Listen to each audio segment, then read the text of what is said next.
do you feel is the most vital? I think I know your answer, but which one do you think is the most vital? Which one are you more excited? Are you most excited to see come back? I know not as much as we know it's a squad game. Like, which kind of player is the most vital? One of those names that we're missing. Selfishly, I know what you're gonna say, anyways. selfishly, I You can't say his name. You can't say his Oh my name gosh, come on! because But it's I boring. understand. It's not Spoiler boring. alert: she would have said Odegaard, and there's validity in that. The press, all of those It's captain, not all of even those just kind the. of It's things. not even just the press. But okay. You can say your piece on Odegaard, but it's like I know what you're Okay, gonna say I'll in choose it. a different one. I'll choose a different one. But I will say my piece. Yeah, So no, say your with piece. I do think that um we're missing something in midfield, This and is then Odegaard's lawyer, people. also listen, the Odegaard Defense League has got to keep up the good fight. But I'm yeah, I fighting a think losing battle with that one. I can't lie, man. People don't want to hear it.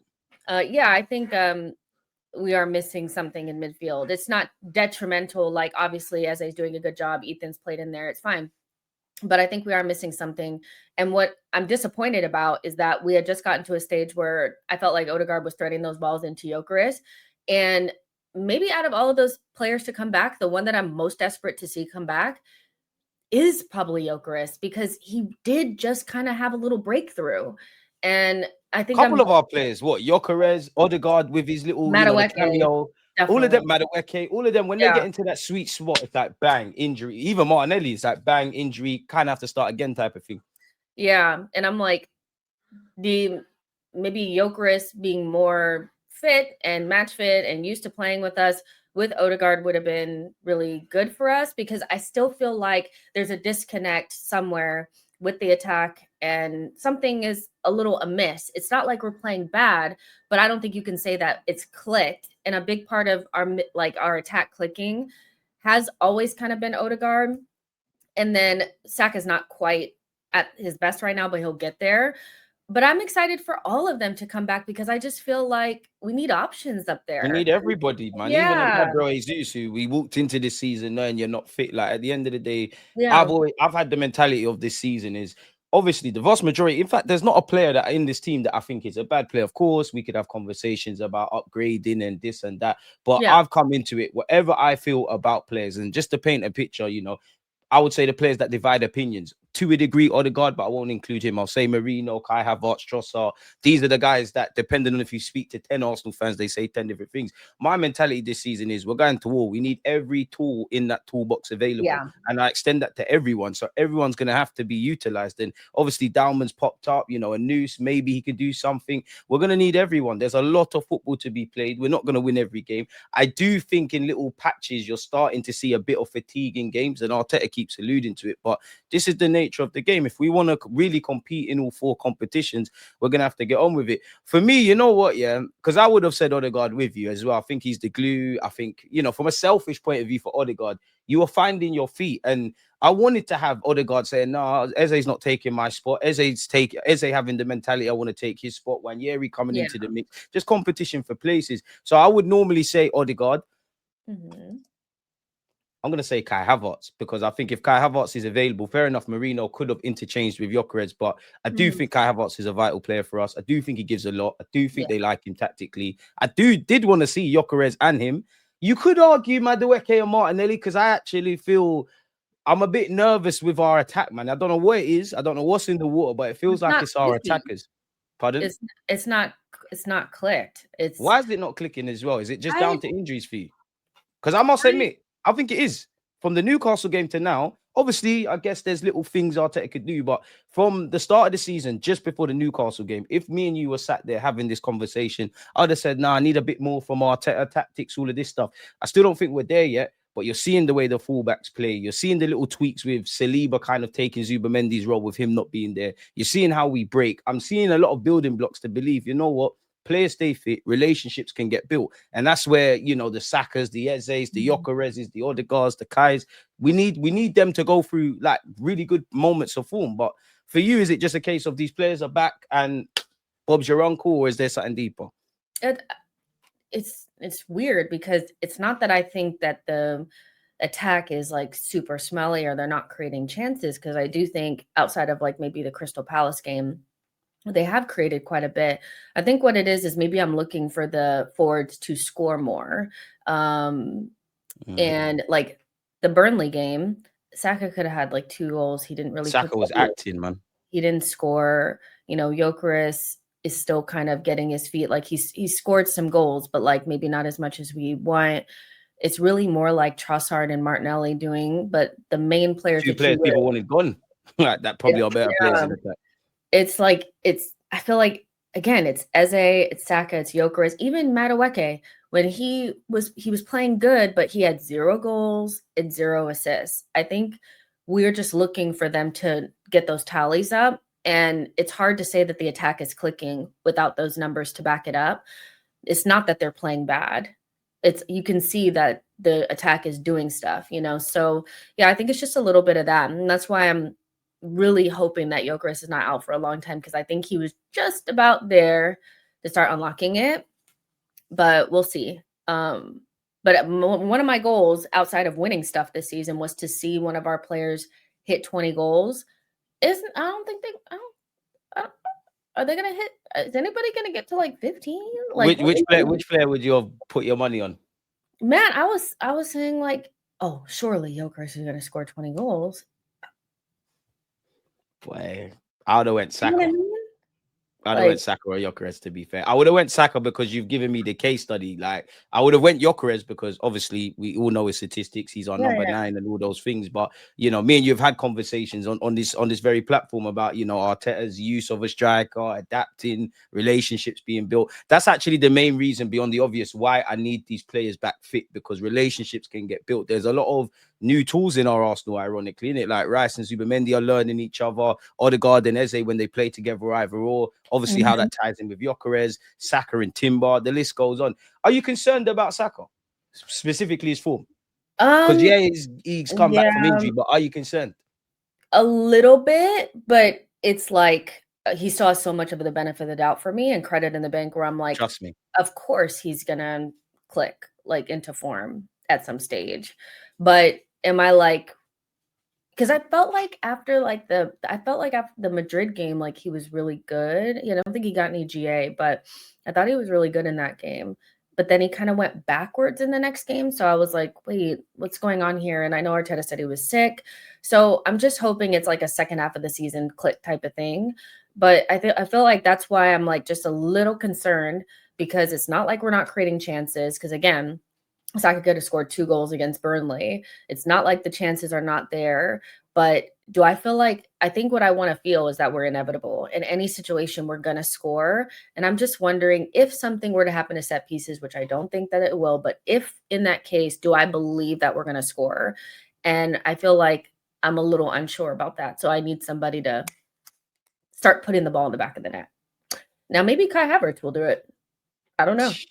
Boy, we need these guys fit. And like I'm even stopping myself in that. I always get back in the trap of like, if we were to go on Sky Sports right now and these players are back fit, they're back in training, of course I'm gassed, I'm happy, I'm doing all of those kind of things, but I always feel just because they've been medically signed off and they can regain training, it don't mean like they're necessarily ready for 90 minutes. As you've seen, there's been many a time Dons have just been on the bench, getting back into the groove of things. Benjamin White's probably the biggest case study. I share your point in that I need my players beyond the obvious. It's not that they're playing bad, but the same way that I'm like right now, what you said Trossard and Martinelli, but we're probably more higher on our defenders. I need Eze, I need Gyökeres if he's fit, I need Saka, I need you lot to start dragging the team in a Haaland or Mo Salah kind of vein, because if we've got you lot scoring and we're doing what we need to do in attack and everything we're doing defensively, Bob's your uncle, man. We've been speaking about injuries, and this question's been on the screen for a minute. The latest injury spell is reminiscent from last season. Hold horses. I don't think it's that far. Do you think Arsenal will look to add a few more players during the winter transfer window? Where are you at with that? No. I'd be really surprised. No Rodrigo, no Semenyo. 2 players been linked with us in Jan. Nah. No surprises from Berta? No, not unless we get like a major, like somebody out for a significant amount of time. And even if that's the case, we'll still have somebody there. So no, I don't think so. I think how many players did we bring in the summer? 8? Like 8. Yeah, no, I don't see it. I think they'll trust the squad. There's players that we haven't even seen yet, like Jesus. So yeah, no, I don't see it. But yeah, I feel like we have everything that we need to do what we want to do. It's just a matter of getting them available and playing for like 5 games in a row. Can we do that? Yeah. And the The more that injury you don't got crisis them, is you're not like running other players into the ground. yeah, it's like the injury crisis is not really the same as it was last season, Is it but even a crisis? It's more concerns at this point. It's like, it's oh, really not a crisis because we filled the squad with the but it depth. can get there very quickly. God forbid. Yeah. I think that's why we just need to get into international break because we are kind of one injury away from it looking In a Merino, we little, trust, man. yeah. Now, Merino is doing what he needs to do. Like, I don't feel like would be the problem. Like, he's gonna score, especially if we get set pieces and stuff. So I think we're good there. If anybody else got to their 4th best striker, they would be shook. But I'm just like, Merino will just go up there. No, Merino will do his thing. Do you think Merino's been a better signing than Kai Havertz? Or do you think Kai? I've been asking everyone this. And they've all replied like you. And I did it when I was asked. It's a tough question because I doing feel the calculation. like there's a lot of gun to your head. Kai has had higher highs. I'll say that. I feel like Kai's had higher highs. Yeah, I Has he think really so. just? I think so. I think he's had higher highs. Like against Madrid, Merino, clutch goals against Leicester and that. I still don't feel like that changed people's opinion about him, though. I feel like Kai's second half of 23-24 did his thing. Garnered him so much trust that there's never been a time where anybody has considered Merino a starter, wanted him more than anyone else. Do you know what I mean? But people love Kai off of the back of the 23-24 back end of the season. I do think he's had higher highs and is more trusted. And I think Arteta likes him more. I think he's key to the squad.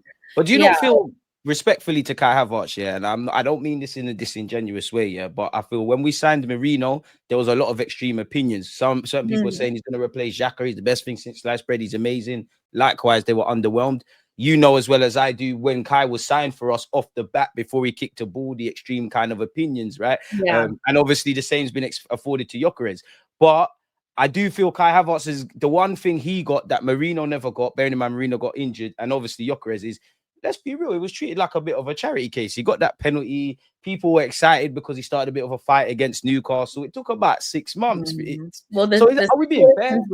They were different. Like, you have to remember when Kai came into the team, we were on a high. That summer window was so different than the summer window that Merino and Calafiori came in because we didn't know what we didn't know. We had kind of like gaslit ourselves into believing like we're so close to winning the Prem. It was just we thought we was going to have the summer we had this summer that year. Exactly. And so I think there was a lot more time and patience and things like that because it was only one failed title race. And so everything about that was just different, even though people were frustrated about the Kai Havertz signing. The Calafiori Merino, everybody that came in that window was shit on, like literally. People still don't really like Calafiori. I think it's more just that summer window was dark, so the situations in which they came in was different.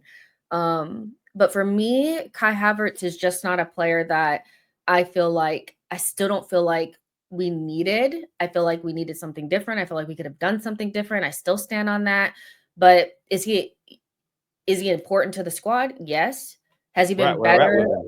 Has he been better than what he was when he first came in? Absolutely. Me and a friend were just talking about how he played against Man United, his first game against Man United, when he glitched on the sideline and missed that open goal and was at fault for the Rashford goal. He's a much different player now for Arsenal.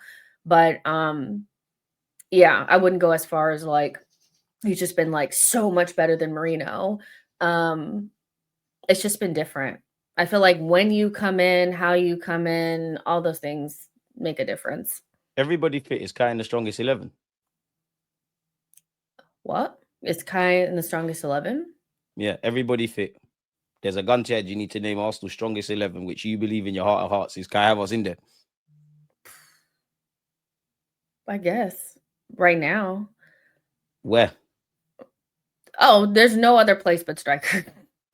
Same with Merino as well. Kai Havertz could never be in my midfield ever. Like, there's no way. I like you, but no. That left eight, I had nightmares, man. Kai's a weird player, man, because it sounds dumb to say, yeah, and I think this does cap your ability in that. I do think you're a bit of a manager's dream. I can think whatever I want about Kai Havertz, but at the end of the day, yeah, you was labeled a German talent, which a Leverkusen wonder kid. You've scored a Champions League winning goal. You are a key player for Mikel Arteta and Julian Nagelsmann, two managers held in high regards, and I can get it. You're clearly intelligent. They can give you roles on a pitch, and you're going to do it. But it's a bit weird in that he's like a facilitative figure. Like, obviously, he's got technical ability, but relative to the squads he's in and in the professional environment, I actually think his strengths are better off the ball. For me, Kai Havertz he's one of those players. If I just want to get a job done and it's going to be a bit scummy and I'm just trying to do the tactical thing, then obviously I'm going to lean on him. To a degree, Merino the same as well. So it's techie. Let me ask you another question then. Gyökeres, Merino, Kai Havertz. Who is the best striker in this system?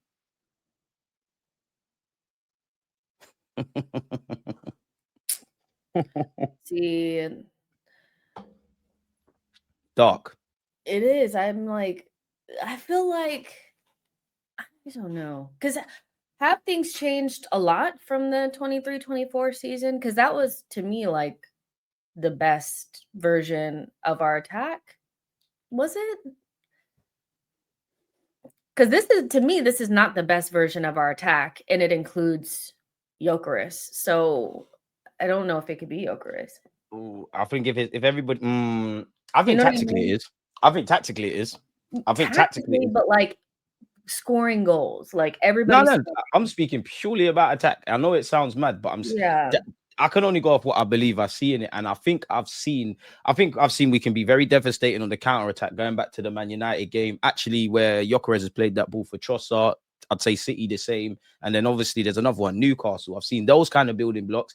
The use of Calafiori and obviously Timber as well, specifically in the final third.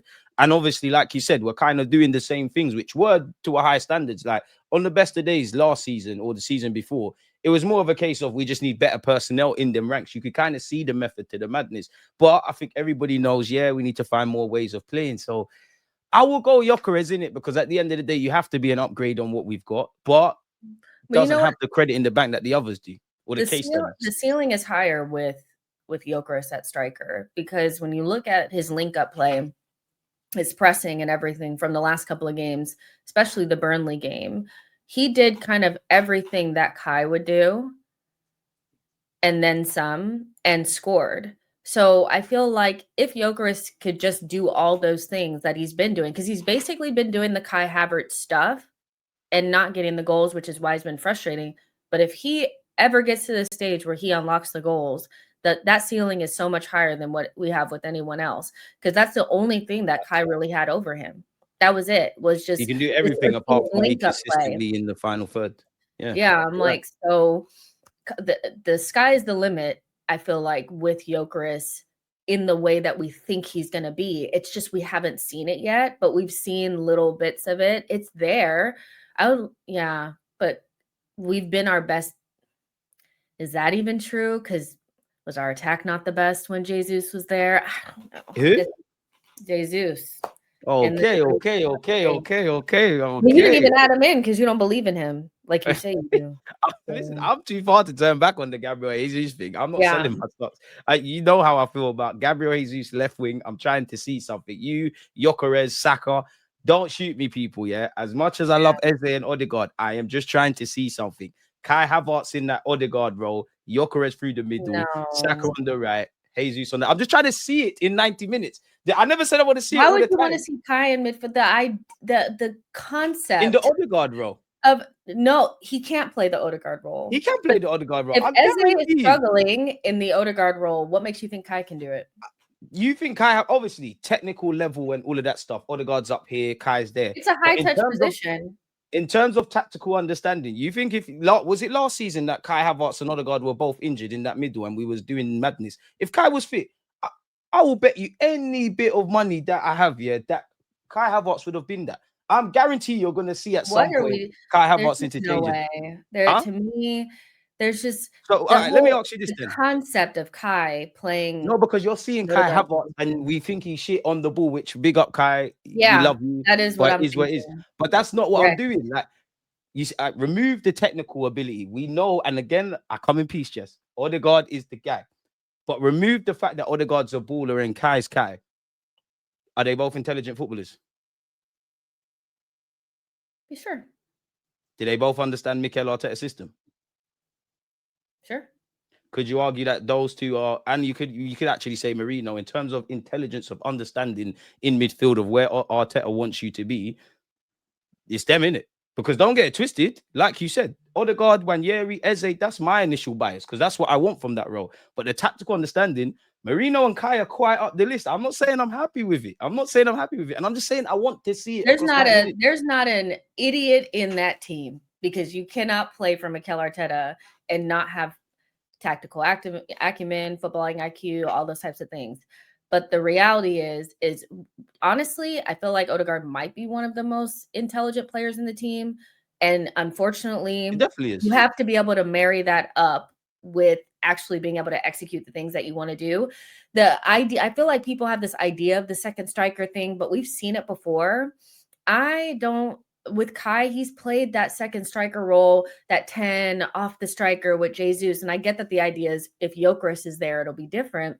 But we need ballers in our midfield. We need guys that can do something with the ball. I'm sorry. Yeah, but then deep it, it's just an idea. You've got Gabriel Magalhaes and Saliba, which I think's gone under the radar. It's been highlighted with Saliba's performance against Prague. Arteta's demanding a lot more from you on the ball, right? And we have the highest line in the Prem, right?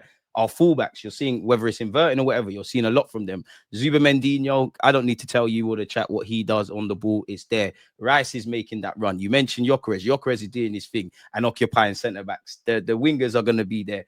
Kai, I said on the ball, I'm not trying to see nothing from you. We talk about breaking down low blocks. How do you break down low blocks? There's many ways, but it's runners, box crashing. That is Kai. The 3-4 outstanding things Kai does, we could get a lot out of him. I'm just saying, across a 38 game period, I think there's scope for it. As I said, Wanyeri, Eze, Odegaard, these are the kind of ones I want to see. I don't want to see Merino in the 10. We've seen that. It don't bank. I don't want to see Kai. But as I said at the start, bro, it can work, but as like a last-ditch effort for me. Sorry. I hear you, but they're just tools as part of the toolbox, man. They just put tools as part of the toolbox. I don't know, man. These are conversations that I don't really want to have. I really just want to talk about ballers, but we've got tools. Yeah, I'm seeing in the comment section, Havertz is the 10 is Bergkamp-esque. Not too much. Not too much. That comment is not coming up. And I still never seen a player whose brand it just increases and gets so much better when they're not playing. I think with Kai Havertz and an Arsenal fan base, I think it's weird because there's a section that think he's mad shit, he's mad this, he's mad that, there's nothing he could do good, and then there's this other side that they think he's a lot better than he actually is. You would think this is Schweinsteiger and all of them great Germans merged into one. Like, it's not that thing. Let's just be honest. Arteta was doing the experiment thing. The centre mid role didn't work. We failed upwards to a degree with him up front. We're at where we're at. He's shown he can do a thing. We're kind of there. I didn't say it don't work, but I promise you there's scopes for Kai. If we're just trying to get a job done across a 3-4 game, and I've said this before, Merino, Kai Havertz, those players that you'd banned under that, I guarantee you them kind of man, whatever we do this season, they might only score twice this season. They will score 2 of the most standout goals or vital goals at any period, people. There's a method to the madness. I'm not trying to see Havertz as an 8. You're smoking crack. No, you're out here saying wild stuff. I'm like... It's not... There's no one more wild than Mikel Arteta. Yeah. There's no one. Nah, bro. I want better for you, lot. I want better for you, lot. You lot know I'm always ahead of the curve, man. You know, certain people rate Kivio. And that certain people said we played our best football with Jesus. Boy, I mean, they always come around. Are you joining the Jesus fan club now? No, I'm not. He's too injury prone, but he's a very talented player.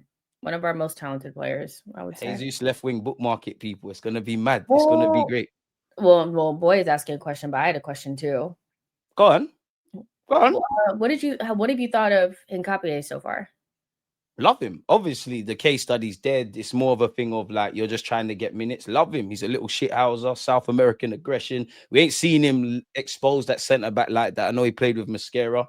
Bullish about it. You know I'm a fullback, so I'm going to be biased towards it. Like, one of the positions that I don't care in a good way about at Arsenal is left back. I don't care if it's Miles Lewis Skelly, Calafiori, Hincapie. Like, they're all wavy, innit? I love what he could be, and He's only 23. Now, I only say that because he doesn't look 23 and he's been on the scene for a minute. Like, that's what shocked me the most. And, you know, again, I don't want to be that guy here, but we were, and I still like him for the name I'm about to say, but me and you were very big on, yo, let's get Hatto, man. Hatto looks lit and all of that.